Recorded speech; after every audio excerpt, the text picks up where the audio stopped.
dunay duha ka magtutuo sa Ginoo nga naglalis mahitungod sa pagtuo sa Ginoo. Kay kining usa nagtuo siya sa Ginoo, nagserve siya sa Ginoo apan wala siya maayo nga binuhatan. Wala niya gipakita ang iyang pagtuo, pinaagi diha sa iyang mga buhat nga maayo. Ug kaning usa nga wala niya gipakita ang iyahang pagtuo ngadto sa pagsimba, pag-apil og cell group, pag-apil sa mga Bible study, pero naa siya maayong binuhatan. Naglalis kining duha tungod kay mag-unsa ang iyahang pagpakita sa pagsimba, pag-worship sa Ginoo, pero wala man pud siya maayong binuhatan. Unya ningon po ning usa mag-unsa man pud ang iyang binuhatan nga iyang gipakita sa iyang isig ka tawo, pero wala siya mohatag og panahon ngadto sa Ginoo sa pagsimba. Kini nga istorya igsuon makita kini og mabasa nato kini sa Santiago 2 bersikulo 14 hangtod sa 20. Atong basahon sa bersikulo 14, nag-ingon diri nga mga igsuon, unsay kapuslanan kung ang usa ka tawo moingon nga siya may pagtuo apan walay maayong binuhatan. Makaluwas ba kaniya ang iyang pagtuo? Dili gayud. Mao na igsuon nga kung ikaw nagtuo sa Ginoo, kung aduna kay pagtuo sa Ginoo, imo usab nga ipakita ngadto sa imong binuhatan ang imong pagtuo. Dili pwede nga nagtuo ka sa Ginoo apan wala kay gibuhat nga ikaw nituo sa Dios. Wala nimo gipakita sa katawhan ang imong pagtuo. Wala kay maayong binuhatan. Wala ka nagsangyaw sa pulong sa Ginoo. Wala ka nagbuhat og maayo sa imong isig ka tawo. Igsuon, useless ang imong pagtuo kung wala nimo gipakita sa maayo nga buhat. Wala nimo buhata ang maayo nga gusto sa Ginoo ug makapahimuot sa Ginoo. Maong igsuon ato gyud nga ipakita ang atong pagtuo ngadto sa atong binuhatan. Atong basahon sa 15 ug 16, pananglit may mga kaigsuonan nga nagkinahanglan og biste ug walay igong pagkaon, magpulos ba ang inyong pag-ingon kanila?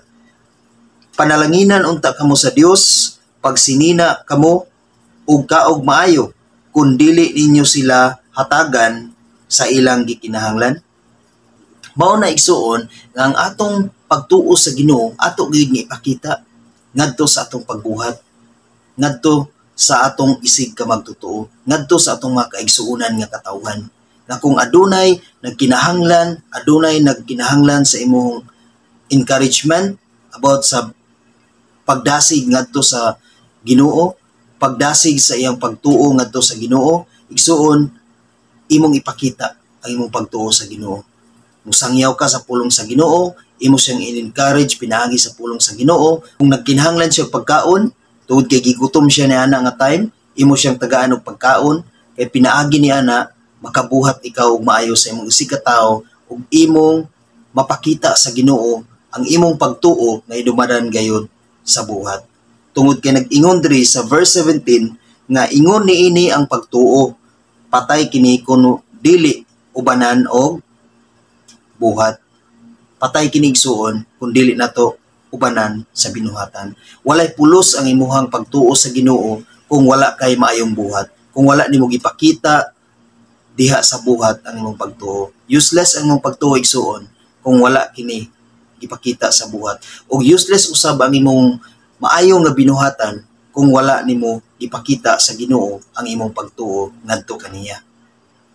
Atong basahon sa verse 18, kay diri sa verse 18, diri sila naglalis bahin sa pagtuo sa Ginoo. Ningon diri, apan dunay mo ingon, ikaw may pagtuo ug ako may mga buhat. Ang ikatubag ko mao kini, pakita ako sa imong pagtuo nga walay buhat ug pakit-on ko ikaw sa akong pagtuo pinaagi sa akong mga buhat. Sa verse 19, nag-ingon, nagtuo ka nga usaray Dios. Maayo ka na. Apan, ang demonyo nagtuo usab ni ana o nagkurog sa kahadlok. Igsuon, timan-i nga ang demonyo nagtuo usab nga dunay Dios. Dituo siya nga naay Ginoo, apan ang demonyo dili ka worship sa Ginoo.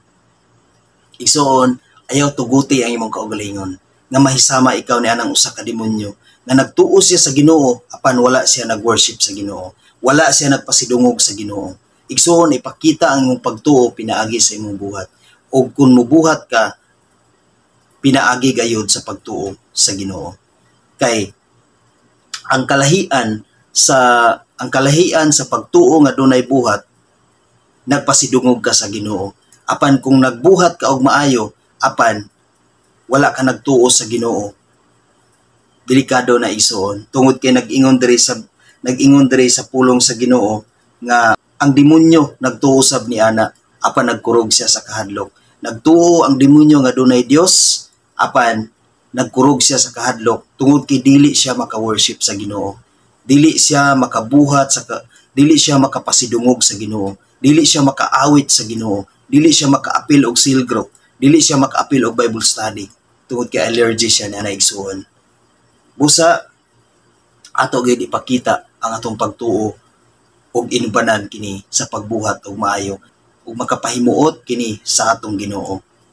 Atong kuan og base ang kinabuhi ni Abraham nga sa unsa nga paagi nga giisip siya sa Dios nga matarong. Iba sa iyang paghalad sa iyang anak nga si Isaac dito sa halaran. Busa klaro kay igsuon ang pagtuo ni Abraham inubanan gayud sa iyang pagbuhat. Mao nga giisip siya sa Dios nga matarong. Imagine ang imong anak imuhang ihalad ngadto sa halaran. Dili kana sayon igsuon apan nagtuo si Abraham nga dunay Dios. Nituo si Abraham nga dunay Ginoo. Busa iya katong gibuhat tungod sa iyang pagtuo sa Ginoo. Og didto nga time giisip sa Dios nga matarong si Abraham igsuon. Sa Santiago 1 versikulo 26 nag-ingon diri kay sama nga patay ang lawas nga wala nay espiritu. Patay usab ang pagtuo kun walay mga buhat. Mao na mga igsuon nga kining atong lawas karon patay kini kung walay espiritu. Ingon ala usab ang atong pagtuo igsuon. Patay ka na nga atong pagtuo kung walay binuhatan. Patay ka na atong pagtuo igsuon kung wala nato gipakita ngadto sa Ginoo ang atong mga maayo nga buhat. Busa sa kanunay igsuon, ato gayong i-partner kining atong pagtuo o mo reflect kini sa atong maayo nga binuhatan tungod kay nagtuo kita nga dunay Dios nga matarong o pinaagi sa Dios nga matarong gihimo usab kita nga matarong. Amen. God bless sa tanan.